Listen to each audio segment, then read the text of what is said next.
Time for business, and Matthew's here with us today. We've seen process in Spain overnight, and today the country's budget's going to be unveiled. Yes, and we're looking to see probably up to around 40 billion euros of extra savings. This is on top, of course, of everything else we've seen so far. We'll get details early this afternoon of what's going to be included, but what's likely, we think, are some moves to increase the retirement age. That won't be very popular. Also freeze public sector wages. They've already been frozen, but that will be continued, and also introduce a financial transaction tax. Well, Mariano Rajoy, the Prime Minister, is not only publishing the budget today, there are other things on his plate. The results of this banking audit as well. Of course, Spain's banks are suffering from financial problems. We'll see how much money the government thinks they need. And also, of course, he's also got Catalonia. That's the biggest economic region in Spain. There are calls from their leaders for independence. Okay, because Spain's been weighing on the markets. How are they faring today? Well, the markets have been pretty gloomy all week, but actually we've seen that they've all just sort of started picking up. Now, that was led by Asia overnight, but if we take a look at Europe and what's happening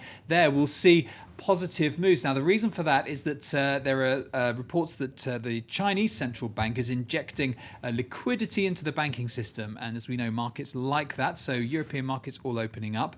Just while we're on Europe, I should tell you as well that this EADS-BAE systems merger we've been talking about, the German defense minister has said that he thinks more time is needed for that than the October 10th deadline. Let's take a look at Asia as well and how markets wrapped up there. They've all finished well up, actually, on the previous session. The Shanghai Composite up over 2%.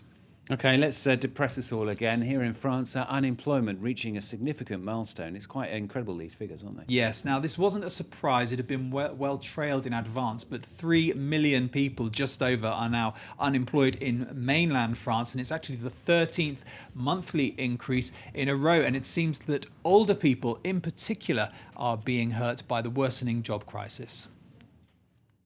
France's dole queues aren't getting any shorter. In August, almost 24,000 people joined the unemployment rolls, pushing the number of job seekers above the 3 million mark for the first time since 1999. The figure has gone up by 1 million over the last 5 years. The 3 million unemployed face despair and great struggles. But the figure is the result of previous policies. They are the same 3 million unemployed we found when we took office, and it's one of the reasons why the French people decided to pick a new president.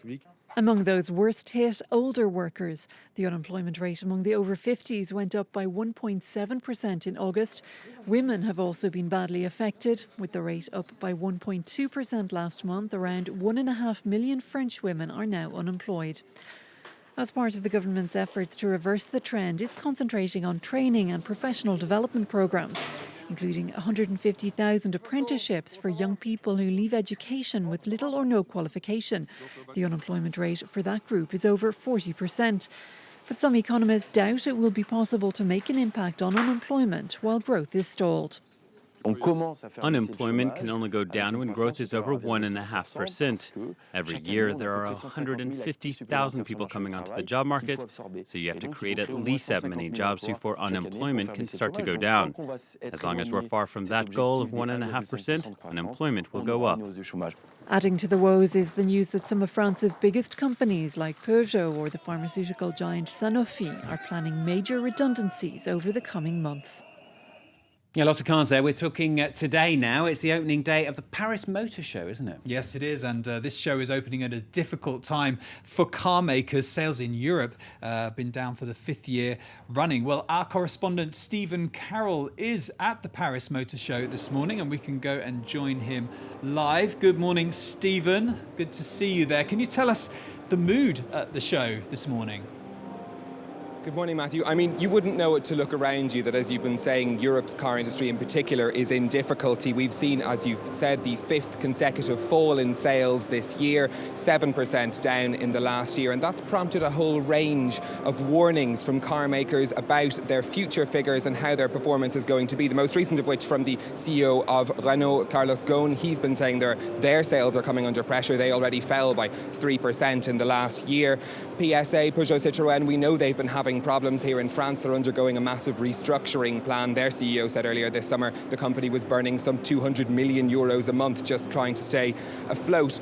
Volkswagen, too, one of Europe's largest car maker, one of the ones that hasn't been so badly affected for a couple of reasons. There's a warning from them earlier this week, too, that to their workers that things are going to get more difficult as time goes on. The interesting part of what the sectors of the industry that are doing well, luxury cars are doing better. That Audi part of Volkswagen's brand is still pushing up sales. And also China being a big growth market, that's where everyone's sales are increasing. But there's worries there, too. As their growth slows down, will those sales fall, too? So, Stephen, any big announcements? What other news can we expect from there? You can expect, we're told there'll be 100 new car models unveiled during the course of the show. Which ones you're going to be interested in probably depend on whether you're looking at it more as a driver or as a car fanatic. We're expecting Volkswagen Golf's seventh incarnation. It's going to be a lighter car, consume less fuel. A similar innovation from Range Rover. Their new Range Rover is going to be 300 kilograms lighter. The idea being, again, to reduce the amount of fuel consumption as oil prices go up. Now, the difference, that's a theme that's running across all of the innovations that we're seeing or expecting to be announced here today. One that I can show you, which is just behind me here, is the Mercedes B-Class. It's going to be a new engine powered by natural gas, so behind me here in red.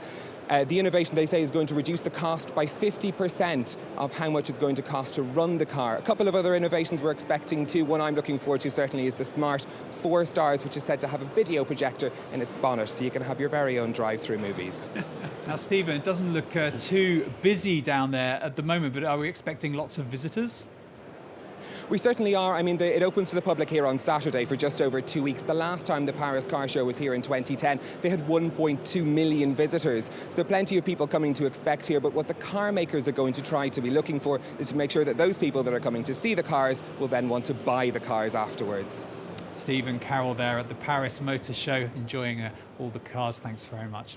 Well, now let's get some more of the day's company news. And there's potentially more bad jobs news in France. A French newspaper reported that the steelmaker ArcelorMittal is closing its facilities in Florange. 550 jobs are at stake. The industry minister Arnaud Montebourg will travel to the site today. Fashion retailer Hennes & Mauritz says its profits were up 1% in the 3 months to September. The company said bad weather in August held back sales. H&M has also announced plans to launch a new fashion brand next year. And Crédit Agricole is in advanced talks to sell its Greek subsidiary. The French bank says a sale of Emporiki could be made in the next few weeks. 3 bidders are known to have offered to buy the troubled lender. Emporiki has saddled Crédit Agricole with billions of euros in losses. Finally from us, it seems that being born under a certain star sign could help your wealth. What's this about, Matthew? Yes, now I was very interested in this because this is the Hurun report. Now they rank the 1,000 wealthiest individuals born and brought up in China. Right. They noticed something interesting, which was that more of those people, or rather a disproportionate amount of those people, were born under the sign of the rabbit. And of course, that's one of 12 animals in the Chinese Zodiac. I think we can have a look and see which do best. Now, of course, the snake after that, the dragon after that as well. Now I know what you're thinking, and that is, well, what sign am I? So I helpfully pulled together a little chart just showing of those top 3, which years you have to be born in to see if you're a rabbit, snake, or a dragon. You don't have to reveal your age here, Stuart, and nor will I. But I don't mind. You can see whether you're any of those. I can tell you that I'm not. Sadly, neither am I. In either of those. I know what I 3. am. I'm a dog, which was about halfway down. Yes. Oh well. There you go. Never mind. That's obviously why I'm still working at France Bank. Matthew, thank you very much. Matthew Warren with the business news. More, of course, business coming up during the day here on France 24. The very latest news for you with Claire after the break.